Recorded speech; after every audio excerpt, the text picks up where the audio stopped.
প্রাকৃতিক বনায়ন ধ্বংস করলে আমাদের কি ক্ষতি হয়? একবার ভাবুন তো, যদি পৃথিবীতে গাছ না থাকে তাহলে আমরা কিভাবে বাঁচব? প্রাকৃতিক বনায়ন শুধু গাছের সমষ্টি নয়, এটা আমাদের জীবনের নিরাপত্তা। কিন্তু যখন আমরা বন ধ্বংস করি তখন তার ভয়াবহ প্রভাব আমাদেরই উপর পড়ে। এক, জলবায়ু পরিবর্তন বেড়ে যায়। গাছ কার্বন ডাইঅক্সাইড শোষণ করে পৃথিবীকে ঠান্ডা রাখে। বন ধ্বংস হলে তাপমাত্রা দ্রুত বেড়ে যায়। দুই, বন্যা ও ভূমিধস বাড়ে।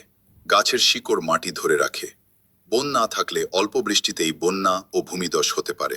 তিন, প্রাণীদের বাসস্থান নষ্ট হয়। হাজার হাজার প্রাণী বনেই বাস করে। বন ধ্বংস হলে তারা বিলুপ্তির পথে চলে যায়। চার, অক্সিজেনের ঘাটতি হয়। গাছ আমাদের জন্য অক্সিজেন তৈরি করে। গাছ কমে গেলে বিশুদ্ধ বাতাসও কমে যায়।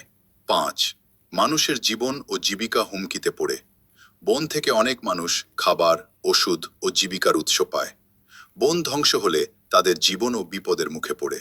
তাই আসুন আমরা সবাই মিলে বন রক্ষা করি। একটি গাছ কাটা মানে শুধু একটি গাছ নয়, একটি ভবিষ্যৎ ধ্বংস করা। আপনাদের এলাকার প্রাক্তন বা বর্তমান চেয়ারম্যানরা কিভাবে বন ধ্বংস করছে সে ব্যাপারে এখনই সচেতন হন। আপনার এলাকার অধিকাংশ ইটভাটাগুলোই বর্তমান বা প্রাক্তন চেয়ারম্যানদের। আজই একটি গাছ লাগান, ভবিষ্যৎ প্রজন্মকে বাঁচান।